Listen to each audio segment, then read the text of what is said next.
What's up, y'all? Welcome back to another episode of the Imperfect Action Show. This is episode 82. And on this show, what we do is we bring six, seven, eight-figure earners, amazing people on to share marketing, business principles, strategies, and lessons so you can level up in your personal and your business. Um, and we like to give you guys actionable steps so you can actually take this information to like do something with it, not theory and not strategy that we don't want you to actually move on. So on today's episode, I got an amazing guest, and she was actually playing some email tag with me. She said, she gave me an email, but it wasn't the right email. No, don't put that on me. I'm just having some fun.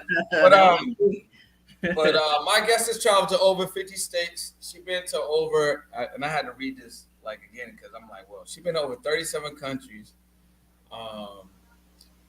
Man, Miss Cicely Mitchell, welcome, the travel champion. Welcome to the Imperfect Action Show. Thank you. Thank you for having me. 100%. So what I would like to do now, if you can give the people a little bit of information on yourself, maybe how you even started your travel journey. And what I'm going to do is I'm going to send a link out to our community and let them know that we are live. All right. Sounds good. You want me to go ahead and get started now? I would love that. Okay. All right. So again, I'm Cicely Mitchell. I go by the name the Travel Champion because I am a champion, like a proponent of travel, because I truly understand the benefits that travel has to offer. And I've also conquered all 50 states, all 7 continents, and over 37 countries now. And I'm primarily a budget solo traveler. So a lot of it I'm doing, saving money and looking at for different strategies for deals on everything from transportation to lodging to activities. And I'm sure I'll share a little bit more about that in this conversation. But I also do a lot of it alone on my own. But when you travel, you're never really alone. So that's the good thing about it.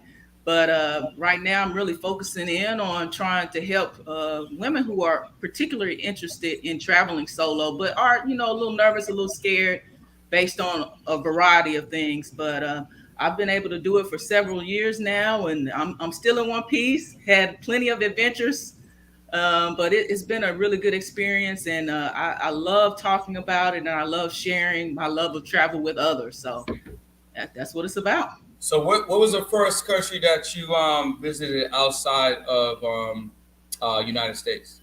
So when I was in high school, I actually was part of an exchange program, a foreign exchange program, where a young lady came and stayed with my family a few weeks from France. And then I went to visit her family. So when I went to visit her family, that was my first time flying ever. So I had done road trips and things like that with my family, over the years, but I had never gotten on a plane. So that was my first time flying, and I flew internationally. So I flew. The first time flying, you had the passport and you flew internationally. Yes. Yeah. It was pretty cool. It was a wild experience, but it was great. I think when you have that as your first time experience it, then everything after that doesn't seem like it's too bad. So, but it was a group of us. It was several students from my hometown, uh, as well as some in a town within the region that my French teacher also taught at.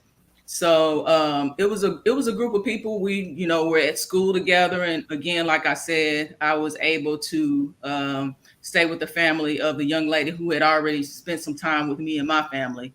But it was a great opportunity for me to get that international exposure where there was, some nurturing there, some people there. It was an organized program, but it was great. I mean, that travel bug hit me. Once I did that, it was all over. I was like, so that was my next question. My next question was like, did you get the travel bug like from the first trip, or was it a couple other trips and then it kind of hit you? So you really got it from that first trip to France. Oh, definitely. Well, before that, like I said, I had traveled quite a bit with my family. We would take pretty much trips twice a year. We would do a big trip for spring break, and we would do a trip over the summer.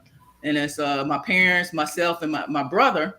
and we would just do road trips, just trying to save money and also really enjoying the journey. So not just flying somewhere, but enjoying the family time together, getting to know one another and spend time with one another and really engaging. So that's just kind of how I grew up, and I really enjoyed that.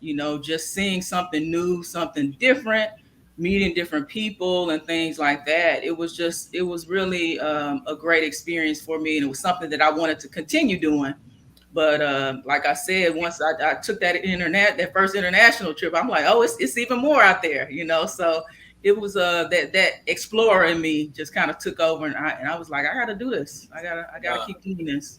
100%. So, what are some of like the I guess maybe some myths or some hurdles people have around traveling that may not, or I should say, may prevent them from traveling. You know what I mean? Like, Sure. What would you say? Sure, I would say probably the biggest thing is fear. A lot of people are kind of nervous of going, specifically international travel, going outside of the country, not really knowing what to expect, particularly, Americans. But I mean, given a lot of the things that we deal with on a day-to-day basis, specifically African Americans here in the U.S., it's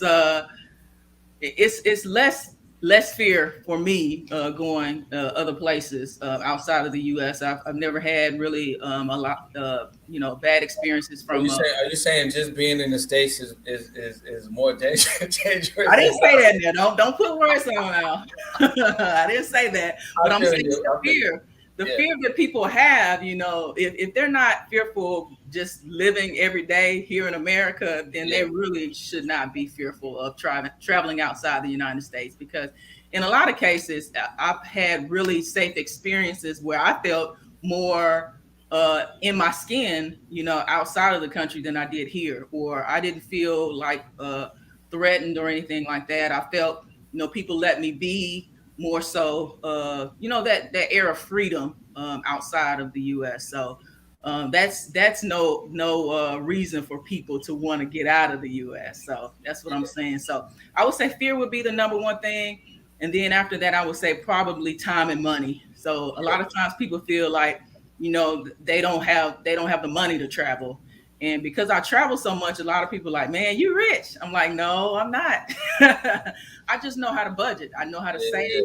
And but I know but you are rich, because rich is not, it don't have to be a monetary thing. Like, you like the wealth of information you have, the wealth of experiences, the wealth of just different experiences, different cultures, different foods, seeing different sunsets, seeing different sunrises, different moons. You know what I'm saying? Like, you 100% rich. You're right. Because it's the mindset. It's on your perspective, Yeah, it's a mindset. I mean, the money's gonna come and go, but you're rich in so many experiences. It's so much, just so many different energies and how it has changed you. So I would agree. You're definitely rich for sure. All right, I'll take that. With that definition, I'll take it. I'll accept it. Definitely. Right. So, like, okay, let's talk about the budget, because like when I read that, you travel to all the states. Well, all the states is super doable. You can jump in the car, and I do want to talk about that a little bit. But you can jump in the car. You can take quick flights. You can, depending on where you live, there's at least 4 or 5 states you can probably hit. Like, not that are not too far. But traveling to 37 countries. If you ask me, I probably couldn't recite 37 countries. But traveling to 37 countries and be able to move and shake like you've been over these years. What's the secret to doing it in a manner which people can afford? Because you said, you do it kind of on a budget, or you figure out how to do it the correct way, or by saving some money. Sure. Again, it's really all about starting out with mindset, believing that it can be done, and then strategy. So knowing what can be done and how to go about doing it. So it's based upon kind of what you plan on, where you want to go, what you plan on doing while you're there, and when you're actually going to go. Because a lot of it has to do with timing. Because if you plan a trip when it's busy season at a particular location, or there's this big event or festival or something like that that's going on that you're not necessarily interested in attending that festival or that concert or whatever the event is, but you're paying the same prices that somebody would pay that's going to partake in those types of things. So it's about planning, organization, just kind of knowing what some of those strategies are, and then following through and implementing those strategies. Um, so say for instance, things like getting alerts on flights, or things like flight deals, things like that. So being aware of different sites, like the flight deal for one is one of them. Fare alert, to where you can learn about some of the different deals that you can get based upon a specific airport. And then also, if you live near big airports, more than one, then you can compare prices, and get a cheaper flight, maybe having to drive a little bit further. But, just looking at that, and then it's not just the flights, so say if you drive yourself, parking and things like that. So you have to take into consideration the total trip. So not just flights, not just how you're going to get there, but where you're going to stay, what are you going to do while you're there. So I look to try to save as much money at each point as possible. So everything from maybe taking a shuttle to the airport, so that my car's not being, parked for weeks at a time, to things like looking for cheaper flights based upon certain times of the year, depending upon where I'm going. But you also want to look at the weather. So if you're doing something outside, you do a lot of outdoor activities and things like that. So sometimes I'll go hiking in different locations. You want to pay attention to the weather. So a lot of times you'll find cheap flights to some places, but it's during the rainy season. So if you're planning on going on this trip and you're going to hike, or you're going to do all these outdoor activities, you'll save some money, but you'll have a miserable trip. So you got to take all of that kind of stuff into consideration when you're planning. But there are plenty of ways that you can save money just based upon how you go about planning and organizing your trip. I mean, that sounds very like. I mean, I'm excited just hearing that. I mean, I really want to just dive into all of that. I think I share with you real quick that I feel like this is my season to really start. Like I'm gonna take your lead, for instance. Like you hit all these countries. I feel like this is my season to start doing a little bit more outside of the country. So we got a couple questions. So Right. let's get into the first one. What's the best way to travel and get paid to do it? You know, Best way to travel and get paid to do it.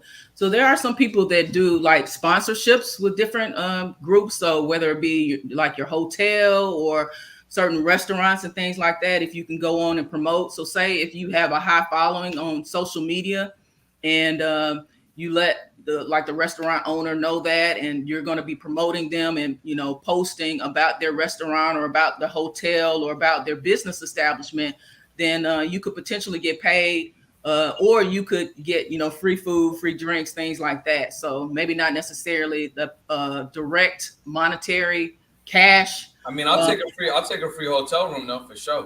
Hey, I tell you, I take that any day, any day. So that's one way that you can do it through sponsorships, specifically by promoting on social media and things like that.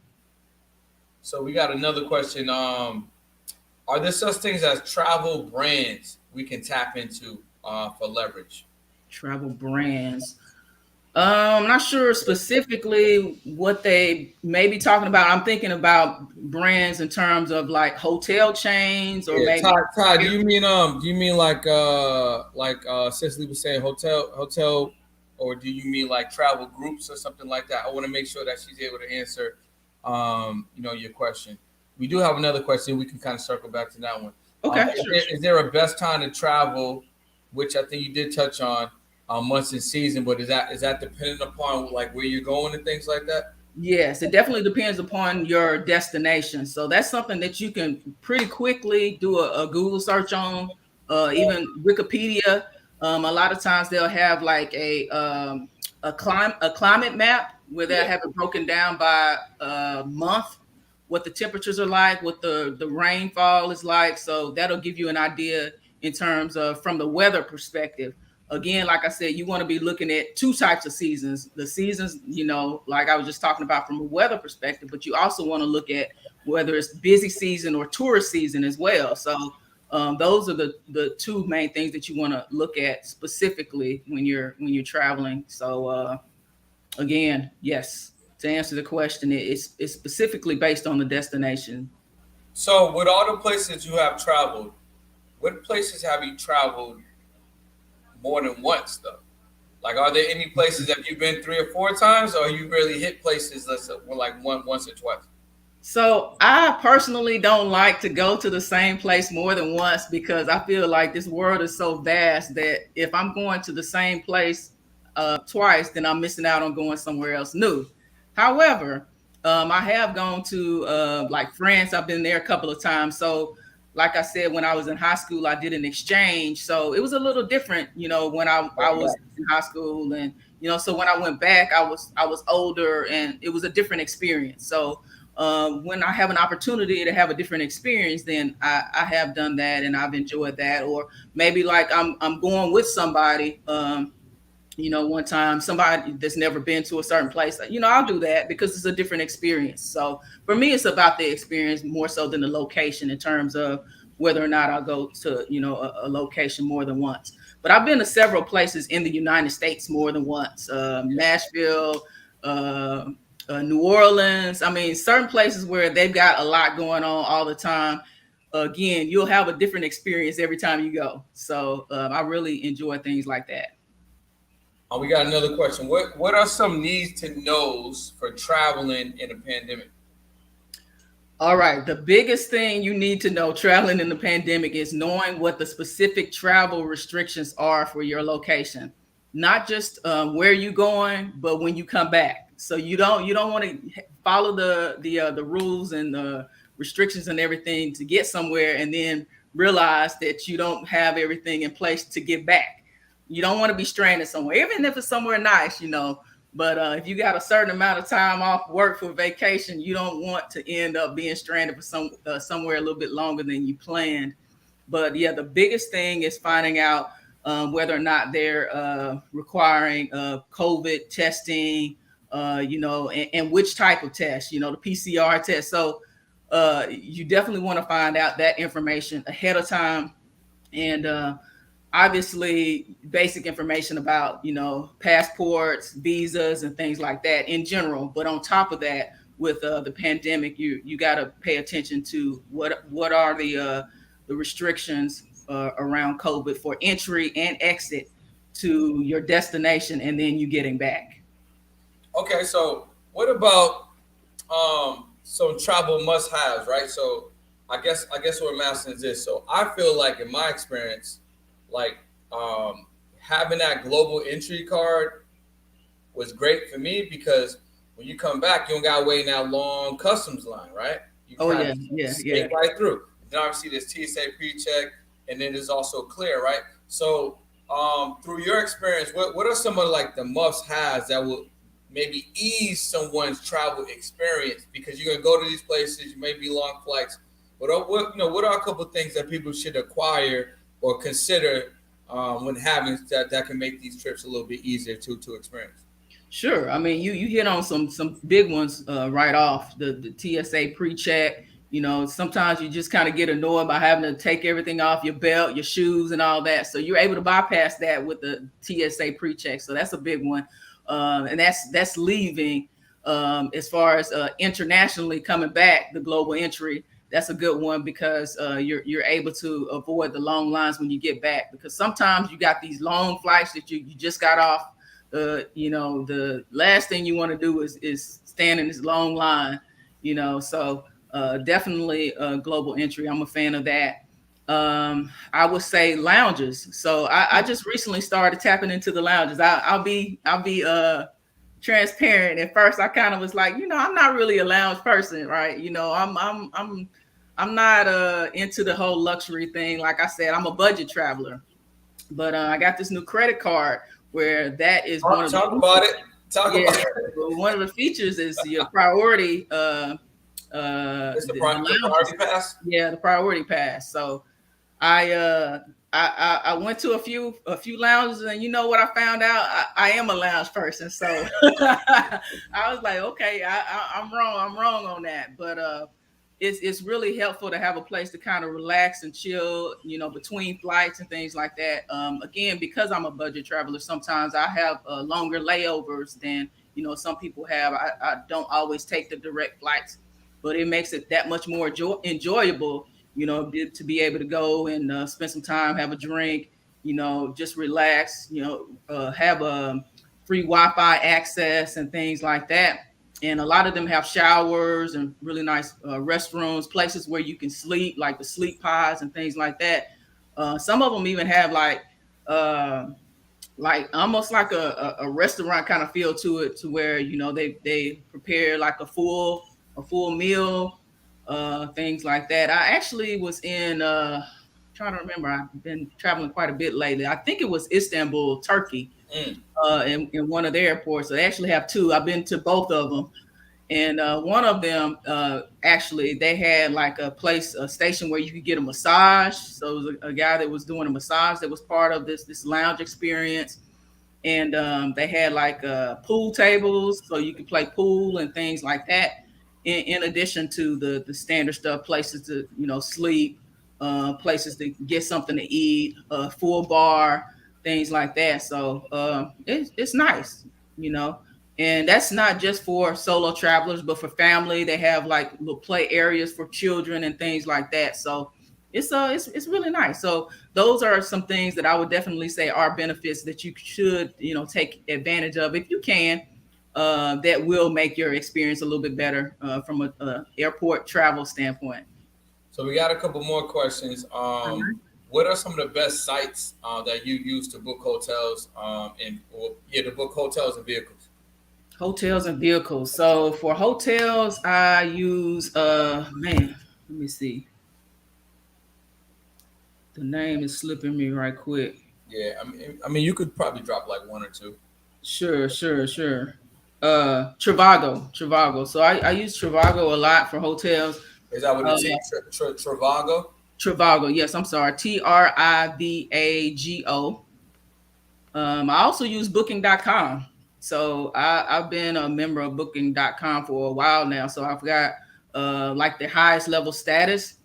And with that, they allow you to get automatic upgrades on the rooms and free breakfast and things like that. So it's just nice little perks like that. And then they also have like where you can get cash back once you stay at certain locations. So that's nice.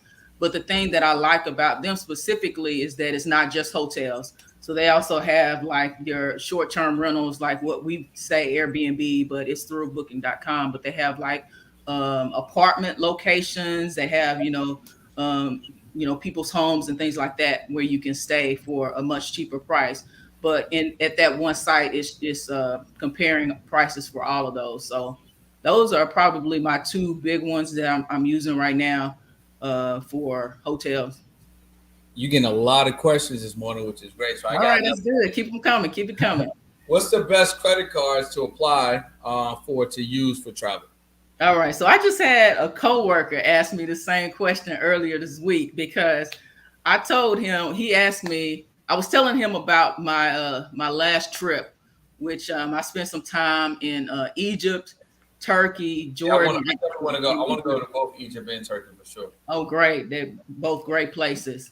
So and he asked me, you know, man, that's a lot of travel. You know, how much did that cost you? He's from Turkey, and he was saying, you know, him and his wife and two children, and they had just booked a flight for later this year for like $6,000, so $6,000 for them to fly. And I was like, well, for me to just fly, you know, in and out of Turkey, Egypt, as well as Israel, I said I took a trip of a coach from Israel to Jordan, so I didn't fly there, but it was free. He said free, and I said, yeah, it was free. He said, how was it free? And I said, because I used points. And I was telling them about, you know, how I was able to get this card that allowed me to get, I think it may have been a promotion where they were doing like 80,000 points, 80,000 miles or whatever for you signing up. and spending a certain amount within the first 3 months or so. And so that, and then also just spending on that one card, trying to make sure that I first of all am able to satisfy that requirement within the first 3 months. But then also, because of the way it's set up, you get more points for travel and things like that. But getting back to the question, so I'm going to say what I told him. It depends on what you spend your money on. So there's no one card that's best for everyone. It's really dependent upon what you spend your money on and what the card gives you the most points for. So you want to make sure it's in line with your lifestyle. So if you're the type that you go out to eat a lot, you go out to restaurants, or you do a lot of delivery, carry out orders, and things like that, you want to be looking for a card that gives you the most points that you can use towards travel for restaurants and takeout and things like that. Where someone else who maybe doesn't eat out that much, they buy groceries, so they're going to want to get a card that gives them the most points towards groceries and things like that. Or gas. I mean, everybody talking about the gas prices and all that. But if you got a card where you're getting, double or triple, quadruple points for gas, then you're not as disappointed when you're paying some of these high prices, because that converts over to money that you can use to go somewhere else, not just to and from work or whatnot, in terms of your commute.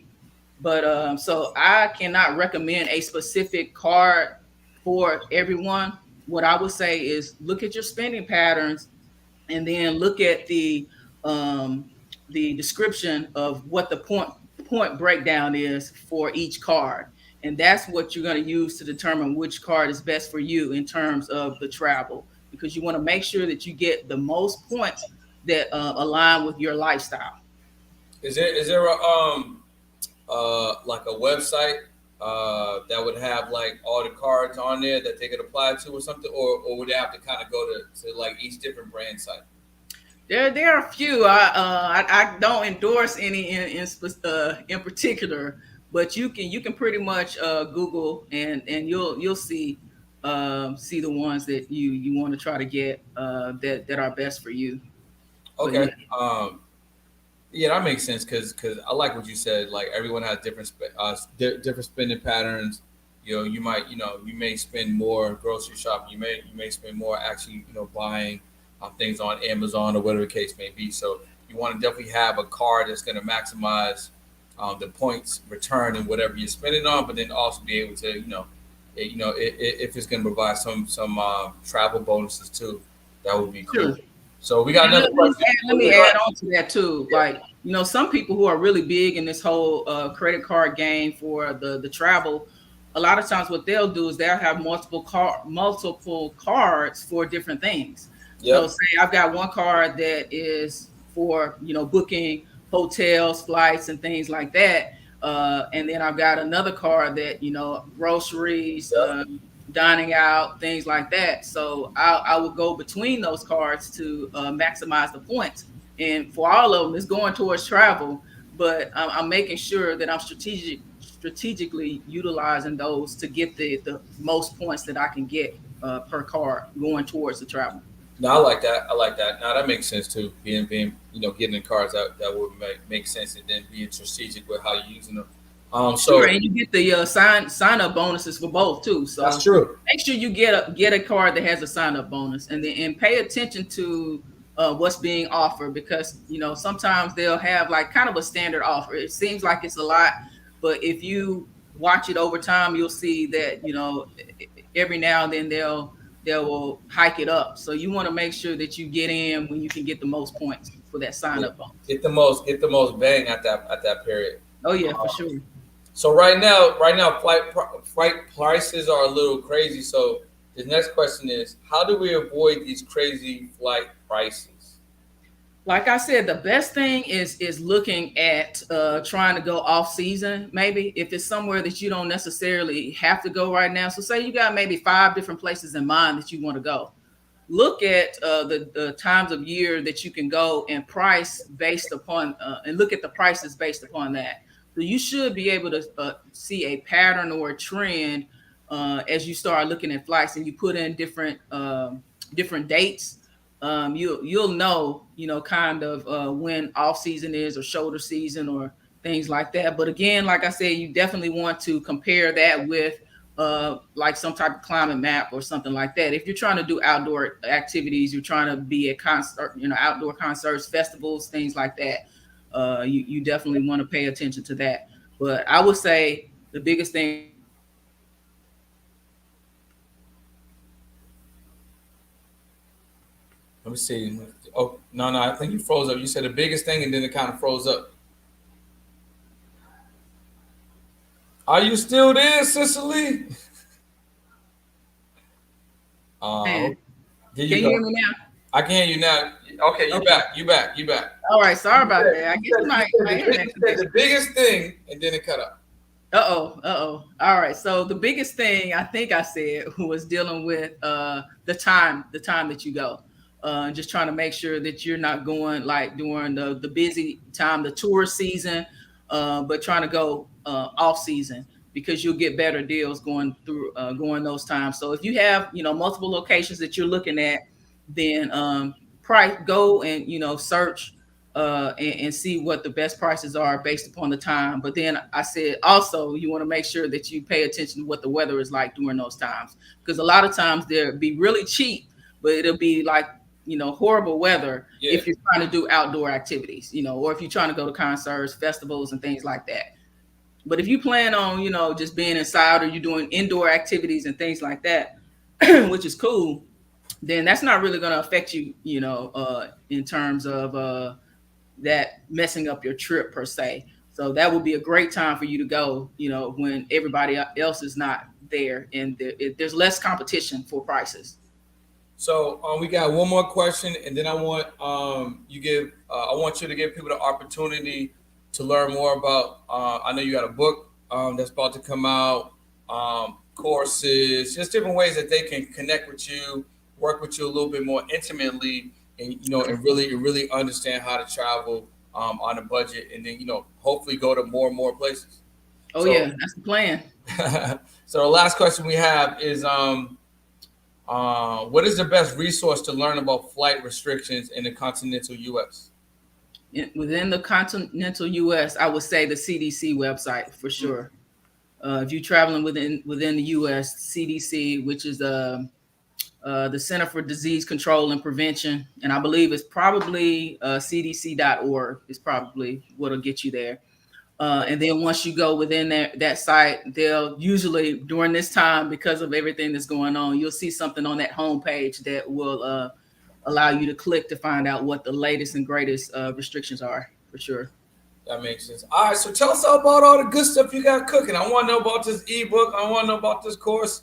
I mean, are you Sure. doing one-on-one groups? How can people work more closely with you and have you literally help them, become more educated on travel? Yes, great. So first of all, I mean, you can follow me on social media, the travel champion. Instagram, I would say, is probably the largest following I have, but I also have a Facebook page as well as TikTok. On Twitter and Clubhouse, I'm at the travel champ. So at the travel champ. But at the others, Instagram, Facebook, and TikTok at the travel champion. So you can definitely follow me there on social media. As far as other things, I do have a book out. It is entitled The Travel Champion, a 4-step guide to traveling the world solo, safely, and on a budget. So in that book, I've got all kind of tips on everything from how to save money on flights, cruises, buses, trains, any kind of mode of transportation, as well as activities, tours, and things like that, as well as lodging. So everything from your short-term rentals, your Airbnbs, to your hotels, your hostels, your resorts, all those kind of things are in that book. And then it's a lot of information about safety, how to travel safely, because it is from the perspective of someone looking to travel solo. However, it's for anybody. All the tips, all the information is good for people traveling in groups, couples, reunions, all kinds of different things. So So yeah, you can go to my website, www.thetravelchampion.com. And from there, you can get links to my ebook as well as the paperback book. So a lot of people were asking for the paperback book version. I got the ebook It's a little out easier to travel pretty with. quickly, and then everybody was like, "Oh, I got to get the paperback version." So I do have the paperback book version available, and I'm working on the audiobook version. So yeah, that's gonna be spicy. I'll be releasing that next month. I've got somebody working on it now. But yeah, the book, I mean, it's packed with information. It's 300 plus pages. So it's all kind of, I just did a mind dump on everything that I knew that I could put in it to help people travel safely, to help people travel more, and travel on a budget. So yeah, so kind of the next level was that I had people that really like the information in the book and things like that, and people that I know, the people that know that I travel a lot and just kind of wanted to have an opportunity to get some coaching or get kind of that one-on-one feel, or to get a little bit more hand holding. So they got some of the information, but as far as actually applying or implementing that information, they just need a little bit of help, or they just wanted to be able to have a setting kind of like this to ask me questions and pick my brain and things like that. And so for those, I have created a boot camp. So it's a 4-week boot camp that'll be starting next month in July. And it again will be focused on specifically solo travel, but it's for anybody who's interested specifically in traveling more. Perhaps you're nervous about your personal safety, or being lonely traveling and things like that. But I've got a lot of tips, a lot of information that I want to pour into people, and be able to answer any questions, and really spend that time really getting to mentor and coach people. So that's another big thing. And you can also Is that on the website too? Is that coming yes. up? Okay. Also, you can go on the website. At the very top of the page, there's actually a link that you can click for that. And then you can DM me as well through Instagram. Again, that's at thetravelchampion.com, or on Facebook at thetravelchampion.com. You can DM me. I can give you more information about the program and get some information from you as well, to kind of get your expectations in terms of what you're looking for. I'm still wrapping up a few things on the course, so I am taking suggestions on other things that I can add. I want to make sure that I provide as much value as possible. So that's the goal. That's the key. And yeah, I'm looking forward to changing lives, because travel truly is a life-changing experience. I mean, I am partially who I am today because of all the traveling that I've done. It makes you grow, Yeah, helps you get outside your comfort zone. And I've developed all kind of spontaneity and creativity and resourcefulness, because sometimes you just have to, you don't have any other choice. And that's really helped me professionally as well as personally. But I mean, there's nothing like travel. So I mean, I try to do it as much as possible, and I try to help others, who feel like they have barriers and things that are preventing them from doing that. So I try to help people overcome those barriers so they can travel too. I like it. I like And it. be rich, like you said. 100% be rich Be with the rich. wealth of culture and travel experiences, and the wealth of just meeting different people, and just having different real life experiences. So I want to thank you for taking the time, sharing some time with us, and coming on the show and sharing your wealth of knowledge around travel. Guys, below in the caption, I will put her website there in her app, all the handles, so you can definitely tap into her. If you have any other questions for Cicely, send her the DM, but you'll be able to get all of that below. Yeah, I just want to thank you. Thank you. It's been great for me. Awesome. To learn so much, to learn so much and to tap in with you. And I'm definitely gonna grab a copy of the book for myself, because I need that information, but I definitely want to support you. But yeah, just want to thank you for taking the time to come on the show.